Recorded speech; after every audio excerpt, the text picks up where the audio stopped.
Hi there, I'm Jen Rice, and you saw by my title, is there anything that we can do to prevent or lower our risks of dementia or Alzheimer's? And last night I was watching 60 Minutes. I just happened to catch it, and there were some great features on there last night. And the one feature really caught my attention was with this couple that the reporter had been following for, I think, about 10 years. And it was a couple where the wife had been diagnosed with Alzheimer's, and the husband was at the time, I think getting ready to retire. And she was about, I think, 63.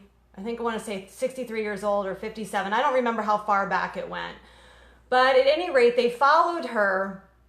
I guess every year or every couple of years, a reporter would visit them back at their home. And the husband had wanted to really give people this in-depth look into their lives to help raise awareness of Alzheimer's and dementia, to kind of allow people to see really what his journey was too as a caregiver, which was very difficult to watch. Her condition was difficult to watch, and then his if you caught the feature, it was definitely something that was eye-opening, to the extent that the point of the feature was to talk about obviously the effects that Alzheimer and dementia can have on a couple, on a marital unit, on a family, on finances over time.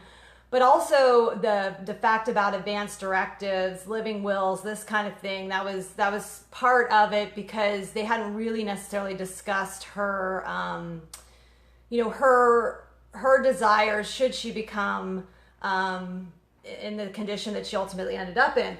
So that got me thinking a little bit about some of the studying that I had been doing on the brain, and different things that I have dove into with brain health. And I wanted to talk about 5 things that really any of us can do that can actually improve our overall health, but also have been shown to improve mental health. And one of the hobbies they talked about was dancing. And dancing is, it's not really something that I do, other than maybe a joyful dance once in a while. I haven't had any official, dance classes. But what I'm hearing is, and of course you see this rise of different people taking ballroom dancing or this kind of dancing, and it can be kind of big here in Naples, Florida, where I am. A lot of older people signing up for these courses and learning new things. And they say it's actually really, really good for your brain. In fact, the New England Journal of Medicine said that you can have a 76% decrease in your risk for dementia by doing something like a dance class. They didn't put specifics on how often, but really regular dancing, I guess, is very good for us cognitively, to help sort of with the brain learning, putting that fine motor skills together, as well as the physicalness of dancing. And so I thought that was really cool that dancing made like number 1 of 5 hobbies that we should pick up. So I guess we'll have to think about whether or not to pick that one up. So I see you guys jumping on. Thanks for being here. I'm talking a little bit today about 5 hobbies that can improve your health and also your mental health. So gardening made number 2, and that's not really a surprise, because I think if you talk to anybody who gardens or keeps a garden, they're super passionate about it. I know I've had patients over the years that just love being in their garden, and I have tried a few, chances at having a green thumb, but I don't know.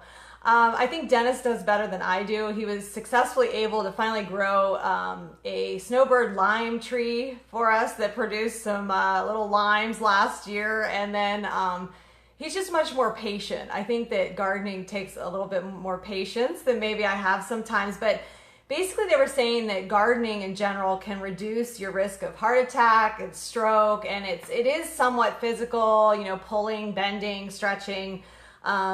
There was a great study they cited from Sweden that it really is helpful to your overall health.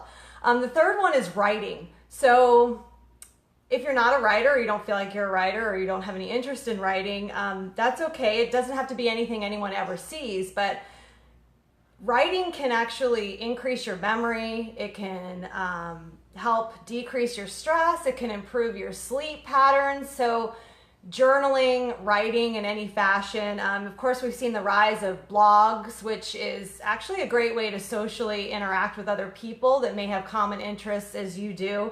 But this University of Auckland, so in New Zealand, the University of Auckland, they did a study, and they did it with wound healing, and patients were writing 20 minutes a day, and they saw how quickly or slowly their wounds were healing, and they actually saw a greater recovery time, meaning a shorter recovery time of a wound based on writing for 20 minutes a day, which I thought that's pretty cool, right? So they know that trauma, if anyone's experienced a trauma, it can be really helpful to begin writing. So the next one, number 4, is music. And it's funny because my friend Mary Stazak just posted a couple weeks ago she was going to begin playing the clarinet, which is so cool. And she's teaching herself how to play it and just kind of rolling with it. And basically they think that listening to music, we know, helps with neurochemistry. But we also know that listening to music or playing music and being around music can help boost your immune system. It can decrease anxiety and stress levels. It can definitely decrease cortisol and just improve our lives. So that's why you find a lot of people like, there are certain emotions and feelings that come about when they play a music or a genre that they love. So, and the last one, it was not surprising to me, but having a pet of any type, dog, cat, whatever. There's a lot of other pets out there. But having pets can help you.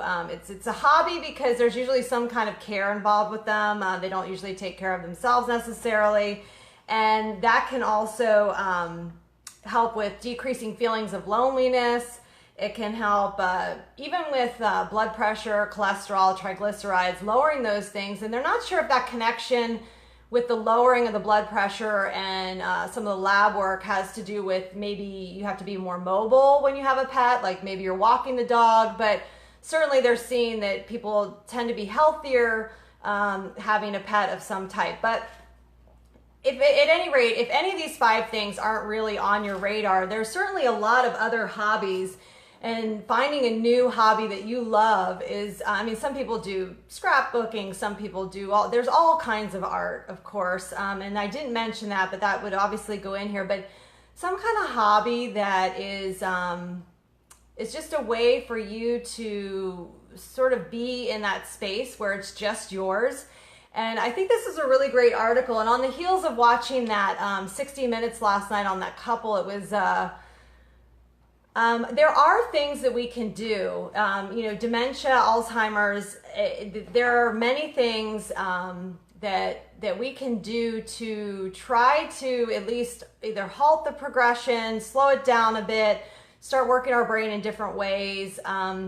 I think this topic can really be explored more so, but I didn't want to go into that necessarily in this video. But I hope that you guys found that the 5 hobbies or something, and maybe you already do one of them. I'd love to hear if you already do a certain hobby and you're super passionate about it. And if you like this content, you can head over to Jenn Rice International, my Facebook page. I do have a little bit more in-depth information there from time to time. And I hope you guys have a great, great week, and see you soon.